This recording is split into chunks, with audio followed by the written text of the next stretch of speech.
আসসালামু আলাইকুম প্রিয় দর্শক, অন্য মঞ্চের আলোচনায় আপনাদের সকলকে আমন্ত্রণ জানাচ্ছি। সার্জিও গোরের সঙ্গে শেখ হাসিনার যোগাযোগ, ট্রাম্প প্রশাসনের সঙ্গে শেখ হাসিনার যোগাযোগ সৃষ্টি হওয়াটাই শেখ হাসিনা যে বলছেন তিনি ডিসেম্বরের মধ্যে দেশে ফিরবেন এবং খুব শিগগিরই তিনি যে আশা করছেন আওয়ামী লীগ এবং তার রাজনৈতিক পরিসরে ফিরে আসার একটা অবাধ পরিস্থিতি সৃষ্টি হবে, তার পেছনে ট্রাম্প প্রশাসনের সঙ্গে তার ঘনিষ্ঠ যোগাযোগের এবং ট্রাম্প প্রশাসনের আওয়ামী লীগের রাজনীতিতে ফেরার প্রতি একটা পূর্ণ সমর্থনের একটা বড় ধরনের প্রভাব আছে।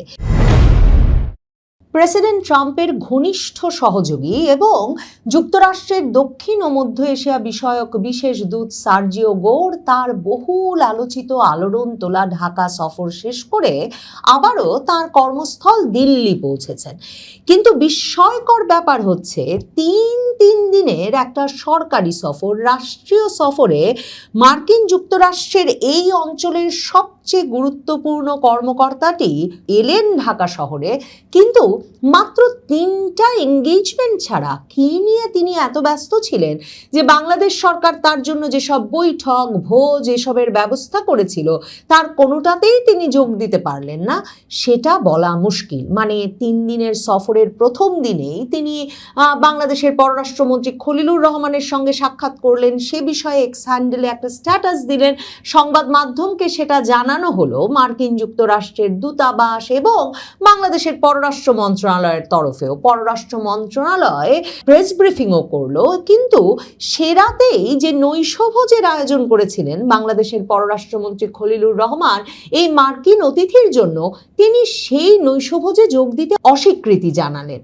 এরপর পরের দিন তিনি গেলেন রোহিঙ্গা শিবিরে, এক বেলার একটা রোহিঙ্গা শিবির পরিদর্শন, কয়েক ঘন্টার কক্সবাজার গেলেন, আবার ফিরে এলেন। কিন্তু সকালে কি করলেন, রাতে কি করলেন, কিছুই আনুষ্ঠানিকভাবে কোনো তরফে জানানো হলো না। এই মার্কিন প্রতিনিধির রোহিঙ্গা শিবির পরিদর্শনের একটা পোস্টও অ্যাম্বাসেডর গোর তার এক্স হ্যান্ডেল থেকে দিয়ে আমাদের জানালেন, অথচ রাতের মধ্যে এ খবর ছড়িয়ে পড়ল কূটনৈতিক সূত্রের বরাতে বাংলাদেশের সকল সংবাদ মাধ্যমে এবং ভারতের সংবাদ মাধ্যমে। ঢাকায় এসে মার্কিন এই দূত দেখা করেছেন কিনা ঢাকায় নিযুক্ত ভারতের রাষ্ট্রদূত দীনেশ ত্রিবেদীর সঙ্গে, এবং তাদের মধ্যে প্রায় 1.25 ঘন্টার একটা বৈঠক অনুষ্ঠিত হয়েছে। অ্যাম্বাসেডর গোরের কাছে, মানে সার্জিও গোরের হাতে যে যথেষ্ট সময় ছিল সেটা তার এই লম্বা সফর সূচিতে আসলে কোনো বৈঠকের খবর না পাওয়াতে আরো পরিষ্কারভাবে বোঝা যাওয়া শুরু হলো এবং নানা সূত্র থেকে এ তথ্য বেরিয়ে আসতে থাকলো যে 31শে জুলাই সফরের দ্বিতীয় দিনে, যেদিন তিনি রোহিঙ্গা শিবির পরিদর্শনে গেছেন, সেদিন সকাল বেলাটা সার্জিও গোরের খুব ব্যস্ত কেটেছে। রোহিঙ্গা শিবির থেকে ফেরার পরেও তিনি কিছু বৈঠক করেছেন এবং সেসব বৈঠকগুলো বিভিন্ন রাজনৈতিক ব্যক্তিত্বের সঙ্গে অনুষ্ঠিত হয়েছে। বাংলাদেশে এলে তিনি বাংলাদেশের রাজনৈতিক নেতৃবৃন্দ, ব্যবসায়ী নেতৃবৃন্দ, সুশীল সমাজের প্রতিনিধিদের সঙ্গে সাক্ষাৎ করবেন, এমন একটা কথা বাংলাদেশের সংবাদ মাধ্যমে ছাপা হচ্ছিল, কারণ এমন দূতেরা এলে সাধারণত তারা তাই করেন। এমনকি মার্চে যখন বাংলাদেশে এলেন মার্কিন যুক্তরাষ্ট্রের দক্ষিণ ও মধ্য এশিয়া বিষয়ক সহকারী পররাষ্ট্রমন্ত্রী পল কাপুর এসেও কিন্তু রাজনৈতিক দল, ব্যবসায়ী নেতৃবৃন্দ, সুশীল সমাজের প্রতিনিধিদের সঙ্গে বৈঠক করেছিলেন। এ দফায়ও সার্জিও গোর এমন বৈঠক করবেন এ খবর ছিল, অথচ সার্জিও গোর 3 দিনের সফর শেষে চলে গেলেন, কার কার সঙ্গে দেখা করলেন কিছুই জানা গেল না এবং আনুষ্ঠানিকভাবে জানা গেল না বটে, তবে নানা সূত্রে যেমন দীনেশ ত্রিবেদীর সঙ্গে সার্জিও গোরের বৈঠকটা, ভারতের রাষ্ট্রদূতের সঙ্গে মার্কিন এই দূতের বৈঠকটা ধামাচাপা দিতে পারা যায় নাই, ঠিক তেমনিভাবেই বেরিয়ে এসেছে যে বিভিন্ন রাজনৈতিক দলের সঙ্গেও সার্জিও গোর বৈঠক করেছেন। তিনি ওয়েস্টিন হোটেলে ছিলেন, সেই হোটেলেই। এখন কাদের সঙ্গে তার বৈঠক হলো? আওয়ামী লীগের সঙ্গে যোগাযোগ হলো। আওয়ামী লীগের সঙ্গে সার্জিও গোরের যোগাযোগটা খুব পাকাপাকিভাবে 2026-এর শুরু থেকে হয়েছে। 2025-এর অক্টোবরে ট্রাম্প প্রশাসনের প্রথম গুরুত্বপূর্ণ ব্যক্তি হিসেবে তিনি যখন দিল্লি গিয়ে দায়িত্ব নিলেন, তারপর থেকেই আওয়ামী লীগের সঙ্গে মার্কিন যুক্তরাষ্ট্র প্রশাসনের একটা নতুন করে ঘনিষ্ঠ যোগাযোগ গড়ে উঠতে থাকে। মানে বাইডেন প্রশাসন তো গুরুত্বপূর্ণ ভূমিকা রেখেছিল শেখ হাসিনা সরকারের পতন ঘটানোর পেছনে, এবং ডেমোক্র্যাটদের সাথে ডক্টর ইউনূসের যে দীর্ঘ সম্পর্ক, হিলারি ক্লিন্টনের নির্বাচনী তহবিলে তার যে বিপুল অঙ্কের ডোনেশন দান, এসব কারণে যে প্রেসিডেন্ট ট্রাম্প ব্যক্তিগতভাবে বিরক্ত এবং ক্ষুব্ধ ইউনূস সাহেবের ওপর, সেটা তো প্রেসিডেন্ট ট্রাম্প ক্ষমতায় আসার পর থেকেই আলোচিত হচ্ছিল। এরপর 2025-এর শুরুতে ক্ষমতা নেওয়ার পর থেকেই ট্রাম্প প্রশাসনের উদ্বেগ বাড়তে থাকে বাংলাদেশে ইসলাম পন্থার একটা চরম উদ্বেগজনক বিকাশ এবং তাদের ভাষায় খিলাফত প্রতিষ্ঠার আন্দোলনের চেষ্টা থেকে। এই অবস্থায় 2025-এর অক্টোবরে যখন বাংলাদেশ জুড়ে একটা প্রচণ্ড অনিশ্চিত পরিস্থিতি এবং সহিংসতা বিশৃঙ্খলায় একটা চরমভাবে বাংলাদেশ এক রকমের বিপর্যস্ত অবস্থায় আছে, তখন ভারতে এসে দায়িত্ব নিয়েছিলেন সার্জিও গোর এবং তারপর থেকেই আওয়ামী লীগের সঙ্গে তার যোগাযোগ গড়ে উঠতে থাকে। 2026-এর শুরু থেকে অনেক সূত্র, ভারত বাংলাদেশের অনেক সূত্র মতে শেখ হাসিনার সঙ্গে দিল্লিতে একটা সরাসরি যোগাযোগ সার্জিও গোর প্রেসিডেন্ট ট্রাম্পের এই ঘনিষ্ঠ সহচরের গড়ে ওঠে এবং প্রেসিডেন্ট ট্রাম্পের এই ঘনিষ্ঠ সহচর দক্ষিণ ও মধ্য এশিয়া বিষয়ক বিশেষ দূত সার্জিও গোরের সঙ্গে শেখ হাসিনা আওয়ামী লীগের এই সম্পর্ক গড়ে ওঠাকেও অনেকে শেখ হাসিনা যেসব গ্রিন সিগন্যালের ভিত্তিতে বা যেসব ইঙ্গিতের ভিত্তিতে মনে করছেন খুব শিগগিরই বাংলাদেশে তার এবং তার দলের সম্পূর্ণত অবাধে রাজনীতিতে ফিরে আসার একটা পরিসর তৈরি হবে।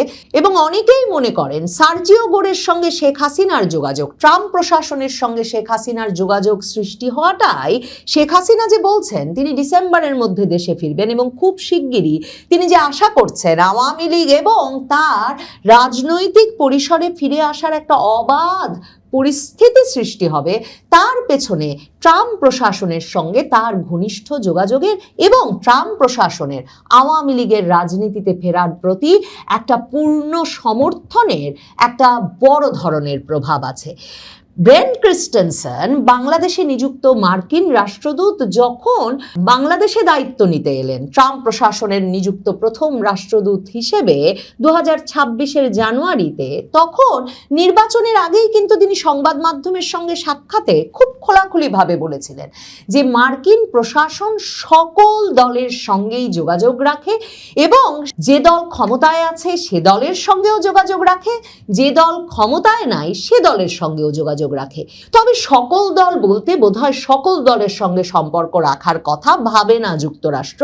তার একটা প্রমাণ হচ্ছে এনসিপির সঙ্গে একটা বৈঠক হওয়ার কথা ছিল মার্চে, যখন মার্কিন যুক্তরাষ্ট্রের সহকারী পররাষ্ট্রমন্ত্রী পল কাপুর ঢাকায় এসেছিলেন, কিন্তু পরের দিন সকালে বৈঠক হওয়ার কথা এনসিপির সঙ্গে, আগের দিন রাতে কোনো কারণ না দেখে মার্কিন দূতাবাস সেই বৈঠকটি কিন্তু বাতিল করে দিয়েছিল। অন্যদিকে মার্কিন যুক্তরাষ্ট্র যে আওয়ামী লীগের সঙ্গে যোগাযোগ রেখেছে তার প্রমাণ হচ্ছে সাবের হোসেন চৌধুরী, আওয়ামী লীগের সাবেক মন্ত্রী, এমপি, শেখ হাসিনার অত্যন্ত বিশ্বাসভাজন হিসেবে, যিনি 2014 সালের নির্বাচনের পর ইন্টার পার্লামেন্টারি ইউনিয়নের প্রধান সভাপতি পদে নির্বাচন করেছিলেন এবং সভাপতি পদে বিজয়ী হয়েছিলেন। ইন্টার পার্লামেন্টারি ইউনিয়নে ওই আন্তর্জাতিক পদে তিনি এমন গুরুত্বপূর্ণ ভূমিকা রেখেছিলেন যে তখন রাশিয়া তাকে তাদের সর্বোচ্চ রাষ্ট্রীয় খেতাবেও কিন্তু ভূষিত করেছিল। এই সাবের হোসেন চৌধুরীকে কিন্তু ইউনূস সরকার 2024-এর অক্টোবরেই আটক করেছিল বটে, কিন্তু 6 তারিখ আটকে 8ই অক্টোবরে, মানে দুদিনেরও কম সময়ের মধ্যে 9টি মামলায় জামিন দিয়ে ওই যে সাবের হোসেন চৌধুরীকে ছাড়তে হয়েছে, এরপর আর কেউ সাবের হোসেন চৌধুরীকে গ্রেফতারের কথা মুখেও আনতে পারেনি। সেই সাবের হোসেন চৌধুরীর সঙ্গে কিন্তু মার্কিন যুক্তরাষ্ট্রের ভারপ্রাপ্ত রাষ্ট্রদূত ট্রেসি অ্যান জ্যাকবসন 2025 সালের 11ই মে গিয়ে তার বাসভবনে সাক্ষাৎ করে এসেছিলেন। কাজেই মার্কিন যুক্তরাষ্ট্র যে, মানে ট্রাম্প প্রশাসন যে আওয়ামী লীগের সঙ্গে যোগাযোগ স্থাপন করেছে, যোগাযোগ রাখে, সে বিষয়ে মার্কিন দূতাবাস বা মার্কিন যুক্তরাষ্ট্র কখনোই কিন্তু রাগঢাক করেনি। এই সাবের সাবের হোসেন চৌধুরীর সঙ্গে আপনাদের মনে থাকবে 2025-এর অক্টোবরে গিয়ে দেখা করেছিলেন 3 নর্ডিক রাষ্ট্রদূত, এবং 3 নর্ডিক রাষ্ট্রদূত মানে নরওয়ের রাষ্ট্রদূত, সুইডেনের রাষ্ট্রদূত এবং ডেনমার্কের রাষ্ট্রদূত রীতিমতো নিজেদের গাড়ির পতাকা নামিয়ে এক গাড়িতে চড়ে এবং দূতাবাসের বইয়ে কোনো রকম কোনো স্বাক্ষর না রেখে বা সাবের হোসেন চৌধুরীর সঙ্গে বৈঠক করতে যাচ্ছেন এ খবরটা কোনো রকম ভাবে দলিলবদ্ধ না করে এক গাড়িতে চেপে সাবের হোসেন চৌধুরীর গুলশানের বাড়িতে গিয়ে কয়েক ঘন্টা ব্যাপী বৈঠক করে এসেছিলেন। এবং এরপর এ খবর ছড়িয়ে পড়েছিল যে নিশ্চিতভাবেই পরবর্তী নির্বাচনে মানে 2025-এর অক্টোবরে গিয়ে এই নর্ডিক রাষ্ট্রদূতেরা আসলে পশ্চিমা দেশগুলোর প্রতিনিধি হিসেবে এ আলাপই করতে গিয়েছিলেন বাংলাদেশের সবচেয়ে গুরুত্বপূর্ণ উন্নয়ন সহযোগীদের একটা প্রতিনিধিত্ব করে যে আওয়ামী লীগকে বাংলাদেশের রাজনীতিতে নির্বাচনে ফিরিয়ে আনার উপায়টা কি। এই অবস্থায় এই যে পল কাপুর মার্চে এসে আর এনসিপির সঙ্গে সাক্ষাৎ করলেন না, বা এ দফায় সার্জিও গোরেসে বিএনপি জামাত কারো সঙ্গে সাক্ষাৎ করলেন না, বরং এ খবর ছড়িয়ে পড়েছে যে তিনি ওয়েস্টিনে আওয়ামী লীগ নেতার সঙ্গে সাক্ষাৎ করেছেন, তিনি ওয়েস্টিনে জাতীয় পার্টির নেতার সঙ্গে সাক্ষাৎ করেছেন। তার কারণ যুক্তরাষ্ট্র বুঝে গেছে এখন একমাত্র চাপ প্রয়োগ এবং একরকমের প্রেক্ষাপটে পরিবর্তন এনেই সম্ভবত বাংলাদেশে একটা অন্তর্ভুক্তিমূলক রাজনৈতিক পরিবেশ সৃষ্টি করা উচিত। ট্রাম্প প্রশাসনের যেটা সংস্কৃতি, তারা একরকমের তাদের বার্তাটা একেবারে মুখের উপর দিয়ে দেবে, সেটার জন্যই সম্ভবত বিএনপি জামাতের কোনো রাজনৈতিক প্রতিনিধি দলের সঙ্গে দেখা করলেন না। পররাষ্ট্রমন্ত্রীর সঙ্গে বৈঠকের দিনেও বাংলাদেশের সকল সংবাদ মাধ্যম লিখলো বাংলাদেশের অর্থমন্ত্রীর সঙ্গে তার বৈঠক হবে, কিন্তু বাংলাদেশের অর্থমন্ত্রীকেও তিনি দেখা দিলেন না, অথচ তিনি একের পর এক গোপন বৈঠক তার হোটেলে বসে করে যেতে থাকলেন। ঢাকায় বসে আওয়ামী লীগকে সংগঠিত করতে পারেন কে, এ বিষয়ে বারবার যার নাম আসে সেই সাবেক মন্ত্রী এমপির সঙ্গে দেখা হয়েছে সার্জিও গোরের, এবং সার্জিও গোরের দেখা হয়েছে জাতীয় পার্টির প্রধান নেতার সঙ্গে, সে খবরটাও বিভিন্ন সূত্র থেকে বেশ জোরে সোরেই শোনা যাচ্ছে। তবে বৈঠক হোক না হোক, সেই ওয়েস্টিনে গিয়ে বৈঠক হোক না হোক, সার্জিও গোর একের পর এক বৈঠক সরকারের সঙ্গে বাতিল করে আর তার নিজের মতো নানা ব্যক্তিদের সঙ্গে বৈঠক সাজিয়ে সরকারকে একটা কঠিন বার্তাই দিয়ে গেছেন বটে। মার্কিন প্রেসিডেন্ট ডোনাল্ড ট্রাম্পের ঘনিষ্ঠজন ও বিশেষ দূত সার্জিও গোর বাংলাদেশ সফর শেষ করে ফিরে গেছে। তার এই সফরকে ঘিরে কূটনৈতিক রাজনৈতিক মহলে চলছে নানান আলোচনা। সফর আগে থেকে বাংলাদেশের সংবাদ মাধ্যমগুলোতে বলা হচ্ছিল বাংলাদেশ ও যুক্তরাষ্ট্রের দ্বিপাক্ষিক সম্পর্কের বাইরে চীন ও ভারতের ইস্যু নিয়ে আলোচনা হতে পারে। সফরে এসে প্রথম বৈঠক শেষে বাংলাদেশের পররাষ্ট্রমন্ত্রী দাবি করেছিলেন ভারত ও চীন নিয়ে যুক্তরাষ্ট্রের কোনো উদ্বেগ নেই, কিন্তু তার পরদিন ভোরে বাংলাদেশে নিযুক্ত ভারতীয় হাই কমিশনারের সাথে ঢাকার একটি হোটেলে একান্ত বৈঠকের খবর বাংলাদেশের গণমাধ্যমে প্রকাশিত হলে গোরের সফর নিয়ে জল্পনা কল্পনা এবং আলোচনা আরও বাড়ে। সবশেষ খবর হলো এই বৈঠকের রেশ ঢাকা থেকে দিল্লি পর্যন্ত পৌঁছে গেছে। সার্জিও গোরের সাথে বৈঠকের পর ডাক পড়ায় ঢাকায় পূর্ব নির্ধারিত গলফ প্র্যাকটিস ফেলে তড়িঘড়ি করে দিল্লি ছুটেছেন মন্ত্রী পদমর্যাদার ভারতীয় হাই কমিশনার দীনেশ ত্রিবেদী। গোরের সাথে বৈঠকের পর দীনেশ ত্রিবেদী কেন দিল্লি ছুটে গেলেন এবং সেখানে গিয়ে কি আবারও গোরের সাথে কোনো বৈঠক আছে কিনা তা নিয়ে ঢাকা ও দিল্লির কূটনৈতিক মহলে নানা ধরনের আলোচনা চলছে। বিশেষ করে ভূ রাজনৈতিক ইস্যু হিসেবে চীন এবং বাংলাদেশের অভ্যন্তরীণ রাজনৈতিক ইস্যু হিসেবে আওয়ামী লীগ ও শেখ হাসিনার প্রত্যর্পণ নিয়ে যুক্তরাষ্ট্র ভারতের মধ্যে কোনো ধরনের সমঝোতা হচ্ছে কিনা তা নিয়ে নানামুখী আলোচনা হচ্ছে। এদিকে প্রধানমন্ত্রী তারেক রহমানের সাথে সার্জিও গোরের বৈঠকের পর বাংলাদেশ সরকারের পক্ষ থেকে যে বিবৃতি দেওয়া হয়েছে তাতে মার্কিন অর্থনৈতিক স্বার্থ বিশেষ করে বিনিয়োগের কথাই বেশি উঠে এসেছে। তবে মার্কিন দূতাবাস থেকে দেওয়া বিজ্ঞপ্তিতে বলা হয়েছে সার্জিও গোর তার সফরে যুক্তরাষ্ট্র বাংলাদেশ সম্পর্কের রাজনৈতিক এবং অর্থনৈতিক গতিশীলতা নিয়ে আলোচনা করেছেন।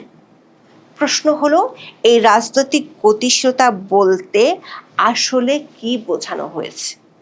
যদিও বাংলাদেশের পররাষ্ট্রমন্ত্রী খলিলুর রহমান সংবাদ ব্রিফিংয়ে দাবি করেছেন চীন নিয়ে গোরের এই সফরে কোনো আলোচনাই হয়নি। কিন্তু গোরের সফরে মার্কিন দূতাবাস থেকে বাংলাদেশ সরকারকে কিছু নথিপত্র দেওয়া হয়েছে। এর মধ্যে কয়েকটি নথি আমাদের হাতে এসেছে। দূতাবাসের সূত্রগুলো বলছে তারেক রহমানের চীন সফরে দেশটির ব্যবসায়ীদের সাথে 12টি সমঝোতা স্মারক হয়েছিল, যার মধ্যে 2টি চায়না প্রতিষ্ঠানের উপর মার্কিন সরকারের নিষেধাজ্ঞা দেওয়া আছে। বিষয়টি নিয়ে সার্জিও গোর সরাসরি বাংলাদেশ সরকারের সংশ্লিষ্টদের কাছে ব্যাখ্যা জানতে চেয়েছেন। সূত্রগুলো বলছে বিষয়টি বাংলাদেশ, যুক্তরাষ্ট্র ও চীনের সম্পর্কে প্রভাব ফেলতে পারে। বিস্তারিত জানতে চলুন যাওয়া যাক বিশ্লেষণে।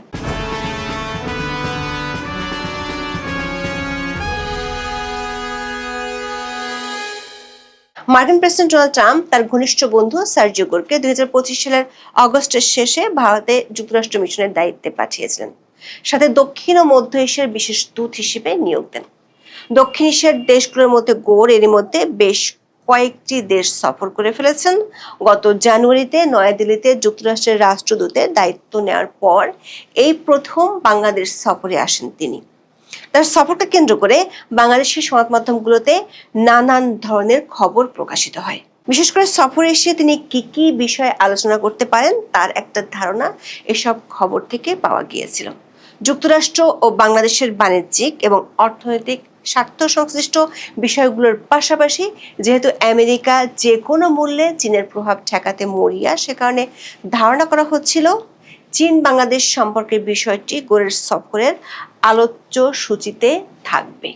কিন্তু 30শে জুলাই বাংলাদেশ সফরের প্রথম দিনে গোরের সাথে বৈঠক শেষে বাংলাদেশের পররাষ্ট্রমন্ত্রী খলিলুর রহমান বলেন, ভারত ও চীন নিয়ে যুক্তরাষ্ট্রের কোনো উদ্বেগ নেই, কারণ এ নিয়ে কোনো আলোচনাই হয়নি।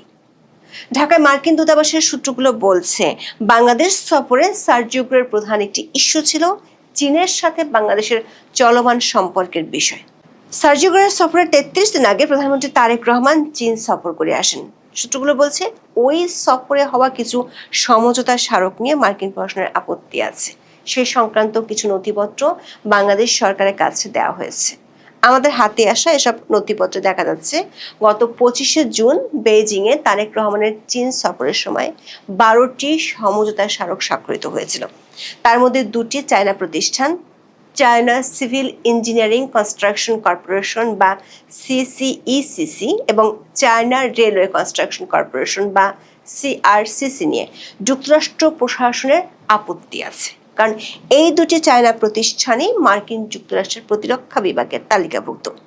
সিসিইসিসি মার্কিন যুক্তরাষ্ট্রের প্রতিরক্ষা বিভাগের তালিকাভুক্ত এবং নিষেধাজ্ঞার আওতাধীন। মূল প্রতিষ্ঠান চায়না রেলওয়ে কনস্ট্রাকশন কর্পোরেশনের একটি প্রধান অঙ্গ সংগঠন ও সহযোগী প্রতিষ্ঠান। মার্কিন প্রশাসন থেকে বলা হয়েছে মার্কিন নিষেধাজ্ঞার নীতি ও নির্বাহী আদেশ অনুযায়ী এই ধরনের সামরিক সংযোগ যুক্ত বা তালিকাভুক্ত মূল প্রতিষ্ঠানের অঙ্গ সংগঠনগুলোর উপরও নিষেধাজ্ঞা ও বিনিয়োগের উপর বিধিনিষেধ কার্যকর থাকে। অন্তর্বর্তী সরকার আমলে সম্পাদিত বাণিজ্য চুক্তি অনুযায়ী এই ধরনের কোনো প্রতিষ্ঠানের সাথে যে বাংলাদেশের সরকারের সম্পর্ক রাখতে পারে না, সেটি সার্জিও গোরের সফরে তুলে ধরা হয়েছে।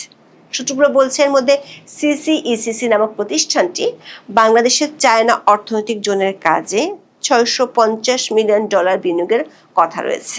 কিন্তু মার্কিন প্রশাসনের আপত্তিতে বিষয়টি এখন প্রশ্নের মুখে পড়ে গেছে। তবে এ বিষয়ে বাংলাদেশ সরকারের প্রতিক্রিয়া কি তা জানা যায়নি। চীন ইস্যু ছাড়া সার্জিও গোরের সফরে আরেকটি ইস্যু নিয়ে বেশ আলোচনা হচ্ছিল। সেটি হলো ভারতের সাথে বাংলাদেশের সম্পর্ক এবং এই দুই দেশের মধ্যকার চলমান প্রধান রাজনৈতিক বিবাদের বিষয়গুলো নিয়ে যুক্তরাষ্ট্রের এই বিশেষ দূত কোনো ভূমিকা রাখেন কিনা। যদিও 30শে জুলাই খলিলুর রহমান চীন প্রসঙ্গের মতো ভারতের ইস্যুটিকে উড়িয়ে দিয়েছিলেন, কিন্তু তার 12 ঘন্টার মধ্যে বিষয়টির নাটকীয় মোড় নেয়। 31শে জুলাই সকালে বাংলাদেশে নিযুক্ত ভারতীয় হাইকমিশনার দীনেশ ত্রিবেদীর সাথে ঢাকার একটি হোটেলে বেশ লম্বা একটি বৈঠক করেন সার্জিও গোর। বাংলাদেশের সংবাদ সংস্থা ইউএনবি এই খবরটি প্রকাশের পর বিষয়টি নিয়ে বেশ আলোচনা শুরু হয়। সার্জিও গোরের সফরের আগে থেকেই বাংলাদেশের সংবাদ মাধ্যমগুলোর খবরে বলা হচ্ছিল চীনের অর্থায়নে তিস্তা প্রকল্প ও মংলায় অর্থনৈতিক জোন নিয়ে যুক্তরাষ্ট্রের যেমন মাথা ব্যথা আছে, তেমনি ভারতেরও দুশ্চিন্তা আছে। আবার ইন্দো প্যাসিফিক অঞ্চলে দেশ দুটি স্বঘোষিত মিত্র হওয়ায় এসব ইস্যু নিয়ে যুক্তরাষ্ট্র ভারতের সুরে বাংলাদেশের সাথে কথা বলতে পারে এমন ধারণা কূটনৈতিক মহলের অনেকেরই। আবার শেখ হাসিনা যেহেতু দিল্লিতে আছেন এবং তার প্রত্যর্পণের ঘোষণার পর অস্থিরতা বাড়ছে, সে কারণে এই বিষয়গুলো নিয়েও কি যুক্তরাষ্ট্রের বিশেষ দূত কথা বলবেন কিনা এমন জল্পনা কল্পনা চলছিল। এসব কারণে বাংলাদেশের প্রধানমন্ত্রী তারেক রহমানের সাথে বৈঠকের আগের দিন দীনেশ ত্রিবেদীর সাথে সার্জিও গোরের বৈঠকের খবরটা গোরের সফরকে বেশ অন্যরকম মাত্রা দেয়। একাধিক ভারতীয় সংবাদ মাধ্যমের খবরে বলা হলো, সার্জিও গোরের সাথে বৈঠক শেষে তাড়াহুড়ো করে দিল্লি গিয়েছেন বাংলাদেশে নিযুক্ত ভারতীয় high commissioner Dinesh Trivedi. North east নিউজের খবরে বলা হয়েছে, 31শে জুলাই সার্জিও গোর এবং দীনেশ ত্রিবেদীর 1.5 ঘন্টার দীর্ঘ বৈঠক হয়। তার কয়েক ঘন্টা পরে ভারতীয় হাইকমিশনার দেশের শীর্ষ নীতি নির্ধারকদের সাথে জরুরি আলোচনার জন্য নয়াদিল্লিতে উড়ে যান। সংবাদ মাধ্যমটিতে দাবি করা হয়েছে, ত্রিবেদীর নয়াদিল্লির উদ্দেশ্য বেশ তাড়াহুড়ো করে এবং অনেকটা আকস্মিকভাবে রওনা হয়েছেন। গোরের সাথে তার বৈঠক শেষ হওয়ার পর ত্রিবেদী কুর্মিটোলা গলফ ক্লাবে গলফ খেলার সিদ্ধান্ত নিয়েছিলেন, কিন্তু সে খেলা স্থগিত করে বিকেল 5:52 ফ্লাইটে দিল্লি যান। গোর ত্রিবেদী বৈঠক নিয়ে যুক্তরাষ্ট্র, ভারত এমনকি বাংলাদেশি কর্মকর্তাদের কেউই প্রতিক্রিয়া না জানালেও রাজনৈতিক বিশ্লেষকেরা মনে করেন বাংলাদেশের সাবেক প্রধানমন্ত্রী শেখ হাসিনা ও আওয়ামী লীগের নিষেধাজ্ঞার বিষয়টি নিয়ে আলোচনা হতে পারে। দিল্লিতে কাজ করেছেন এমন একজন সাবেক বাংলাদেশি হাই কমিশনার বলছেন, খুব স্পর্শকাতর কোনো ইস্যু না থাকলে হাই কমিশনারকে এভাবে জরুরি ভিত্তিতে তলব করা হয় না। ঢাকার একজন প্রভাবশালী রাজনীতিবিদ বলছেন, ভারতের কাছে এই মুহূর্তে শেখ হাসিনার ইস্যুটি খুবই গুরুত্বপূর্ণ, তাই এই ইস্যু নিয়ে আলোচনা হওয়াটা অস্বাভাবিক কিছু নয়। আবার এটি এমন একটি বিষয় যেটি নিয়ে প্রকাশ্যে কেউ কিছু বলবে না। ওই রাজনীতিবিদ বলেছেন, গোরের সফর শেষে মার্কিন দূতাবাস থেকে যে বিজ্ঞপ্তি দেওয়া হয়েছে সেখানে দীনেশ ত্রিবেদীর সাথে বৈঠকের তথ্য নেই, কিন্তু ত্রিবেদীর সাথে বৈঠক যে হয়েছে এটা সংবাদ মাধ্যম দূতাবাসের কর্মকর্তার বরাত দিয়ে বলেছে। আবার 30 ও 31 জুলাই এই দুদিন আরো কিছু রাজনৈতিক মিটিং এর খবর শোনা যাচ্ছে। মার্কিন দূতাবাস তাদের বিজ্ঞপ্তিতে বাংলাদেশ সরকারের সাথে শুধু অর্থনৈতিক নয়, রাজনৈতিক সম্পর্কের কথা বলেছে। বিশ্লেষকদের ধারণা, এই রাজনৈতিক সম্পর্কের মধ্যে ইন্দো প্যাসিফিক অঞ্চলের বিষয়গুলো, বিশেষ করে মিত্র হিসেবে ভারতের সাথে সম্পর্কিত বিষয়গুলোর ইঙ্গিত পাওয়া যায়। দিল্লির কূটনৈতিক সূত্রগুলো বলছে, দীনেশ ত্রিবেদী 2রা আগস্ট বিকেলে বাংলাদেশের উদ্দেশ্যে দিল্লি থেকে রওনা দিবেন। তার আগে সকালে দিল্লির শীর্ষ নীতি নির্ধারকদের সাথে তার বৈঠক হওয়ার কথা রয়েছে। এদিকে সার্জিও গোর বাংলাদেশ সফরের কর্মসূচি শেষ করে 1 আগস্ট দিল্লি ফিরে গেছেন। একটি সূত্র থেকে দিল্লিতে 2রা আগস্ট ভারতীয় শীর্ষ কর্তৃপক্ষের সাথে তার বৈঠক হওয়ার কথা জানা গেলেও বিষয়টি নিয়ে নিশ্চিত হওয়া যায়নি। বিশ্লেষকেরা মনে করেন, সার্জিও গোরের বাংলাদেশ সফরে আসা, সফরে ডিনার বাতিল করা, এরপর দীনেশ ত্রিবেদীর সাথে লম্বা বৈঠক, তারপর ত্রিবেদীর দিল্লিতে ছুটে যাওয়া, এসব খবরের বড় রকমের তাৎপর্য আছে। কারণ অন্য সময়ের মতো ভারত বাংলাদেশের সম্পর্ক এখন শুধু সীমান্ত বা পানি বন্টন সমস্যার মধ্যে বন্দী না। আনুষ্ঠানিকভাবে কোনো দেশ না বললেও এই মুহূর্তে এবং সামনের দিনগুলোতে শেখ হাসিনার প্রত্যর্পণ এবং আওয়ামী লীগের কার্যক্রমের উপর নিষেধাজ্ঞার ইস্যুটি ভারত বাংলাদেশ সম্পর্কে সবচেয়ে বড় ইস্যু হিসেবে প্রকাশ্যে রূপ পাবে। বিষয়টি গত নির্বাচনের আগেও পর্দার আড়ালে বড় রকমের ভূমিকা রেখেছিল। এখন আগামী ডিসেম্বরের মধ্যে শেখ হাসিনা দেশে ফেরার ঘোষণা দেয় বিষয়টি সামনে আরো জোরালো হবে। শেখ হাসিনার ফেরার ইস্যুটির সাথে শুধু ভারত বাংলাদেশের সম্পর্ক নাই, এর সাথে বাংলাদেশের অভ্যন্তরীণ রাজনীতি ও ভূ রাজনৈতিক অনেক পক্ষ জড়িত। এসব পক্ষের মধ্যে সমঝোতা করার জন্য মার্কিন যুক্তরাষ্ট্রের সবচেয়ে বড় ভূমিকা যে আছে সেটি 24 আগস্টের পর থেকে ওপেন সিক্রেটের বিষয় হয়ে গেছে। এখন দেখার বিষয়, ভারত ও যুক্তরাষ্ট্র এসব ইস্যু নিয়ে কতটা সমন্বিতভাবে কাজ করে। এখন এই পর্যন্ত, সবাই ভালো থাকুন, সুস্থ থাকুন, নিরাপদে থাকুন। দেখা হবে আগামী পর্বে।